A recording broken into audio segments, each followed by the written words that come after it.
The Shillong Heart Clinic welcomes Dr. Amethyst Bauman, consultant interventional cardiologist, formerly of Medanta, the Medicity. From preventive care to advanced cardiac procedures, your heart is in safe hands. Book now at 9863050899. Ka United Nations International Children's Emergency Fund UNICEF hag jinglum jingtip jongka halor kathma dakari United States of America but Israel persya yakari Iran but Lebanon kabadang yai beteng hadu menta kala pentip ba prapulai ngut ki Khynnah kila yap but arspa san pusau ngut kila Mynsaw ha Lebanon nadu ka artare ulber arja arpunriu nakajing hiar thma ka Israel yakile no Hezbollah hagategari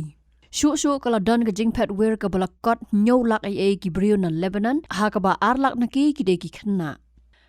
Hakiway pat ki kubor sa pangga ni gatma ki bor sipay Iran bat ki riyo san hima kila bam smay ban kersan ting yaw motabak Khamenei kumu supreme leader batmay kari Iran ubami bujli haka jakaw kupajung u Ayatollah Ali Khamenei ubla yap na ka jing ter namding kari United States of America bat Israel.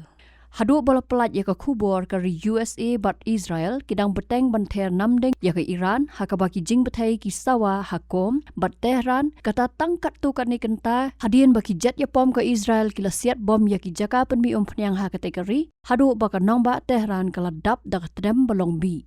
ka Israel kala ter namdeng ru haki benta bacha thie jong ka Beirut ka nongba kari Lebanon ka bala penlong yaki nongshong snong ban pet sakma laong baki nongshong snong ka Lebanon kila Phetwir jakari shari Syria da ka bayat kijat